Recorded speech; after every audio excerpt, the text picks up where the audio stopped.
এইটা হচ্ছে বিয়ার ইঞ্জিন, এটা হচ্ছে ফ্যানের একটা বিয়ারিং নষ্ট হয়ে গিয়েছিলো, সেই বিয়ারিংটা ভিতরটা বাদ দিয়ে এটা এস হিসাবে এটা ইউজ করেছি। মেনলি এখানে টাঙাতে গেলে এটাকে 1/3টাকে বাদ দিতে হবে, 1/3টাকে বাদ দিতে হবে। কেন 10কে 3 দিয়ে ভাগ করলে 3.3333 এসে যাচ্ছে, সেখানে ডেসিমেল এসে যাচ্ছে, ক্যালকুলেটার নিয়ে বসতে হবে যে মুখোমুখি করা যাবে না। ওই জন্য এই 3টা 1/3x এটুকু শুধু বাদ দিয়ে অন্যগুলোকে কাজ করানো হচ্ছে।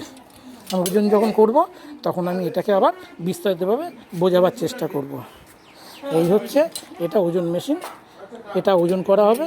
এটা অ্যাকচুয়ালি ওজন নয়, আমি বারবার ওজন বলছি, এটা ভর মাপার জন্য, এটা ভর মাপার জন্য। ওজন করার জন্য তো স্প্রিং তুলে যন্ত্র, এটা স্প্রিং তুলে যন্ত্র না, এটা সাধারণ তুলে যন্ত্রের একটা বিশেষ অবস্থা। লিভারের জিনিসটা কাজে লাগিয়ে এটা করা হয়েছে। এই জায়গাটাতে এক সাইডে গ্র্যাজুয়েশন করা হয়েছে, প্রত্যেকটাকে আবার 10 ভাগ করে করা হয়েছে। আমি এটা ফ্রি হ্যান্ড ড্রয়িং করেছি, এটা খুব মেপে করিনি, মোটামুটি ফ্রি হ্যান্ডে এটা করার চেষ্টা করেছি। আর পেছন দিক থেকে যেটা করেছি সেটা হচ্ছে এখান থেকে যেটা করেছি 1, 1.5, 2, 2.5, 3, 3.5, 4, 4.5, 5, 5.5, 6, 6.5 এইভাবে 10 অবধি করা হয়েছে এটা। আর এদিকে উপরে এটা করা হয়েছে এইভাবে। ঠিক আছে, এটা হয়ে গেল। তাহলে এইভাবে এই জিনিসটা করা হলো। এটা কিন্তু ভর মাপা হচ্ছে, ভরটা মাপা হচ্ছে অ্যাকচুয়ালি কোনো একটা জিনিসের রেসপেক্টে আরেকটা জিনিস যখন মাপা হচ্ছে, তুলনা করা হচ্ছে, সেটা হচ্ছে ভর।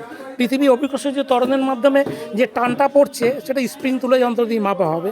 সেটা ক্ষেত্রে দেখা যাবে সি লেভেল একরকম ওজন আসবে, ওজনটা আসবে একরকম, আবার পাহাড়ি এলাকা ওজন আসবে একরকম, পৃথিবীর ভিতরের যে সারফেসের সি লেভেলের নিচে গেলে একরকম ওজন আসবে। সেটা ফিজিক্সের একটা ব্যাপার, কিন্তু এটা কিন্তু আমরা ভর মাপছি, এই যন্ত্র দিয়ে কিন্তু ভর মাপা হচ্ছে।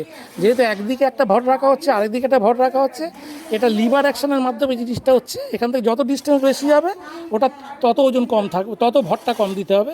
এখান থেকে যত ডিস্টেন্স এখানে থাকবে তাই সেই রেশিও হিসাবে এটা যদি এটা 4 গুণ যদি এখানে দিই, তাহলে এখানে যা ভর থাকবে তার 4 ভাগ দিতে হবে। এইটা ডিস্টেন্স যত বেশি যাবে ভরটা তত কমে যাবে, নিয়ে আলটিমেটলি জিনিসটা কিন্তু সমান হবে। এখানে একটা বড় ব্যাপার হচ্ছে, এখানে অ্যাকুরেসিটা থাকবে না, খুব কম।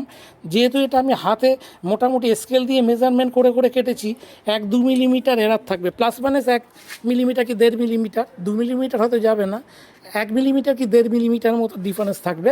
সেই ডিফারেন্সটা থাকার জন্যই কিন্তু ওয়েটটা ডিফারেন্স এসে যাবে। আর আমি যেহেতু সাধারণ তুলা যন্ত্র দিয়ে মাপছিলাম, কিছুক্ষণ আগে দেখালাম, সাধারণ তুলা যন্ত্র দিয়ে যখন মাপছিলাম তার ভিতরে কিছু এরার থাকবে।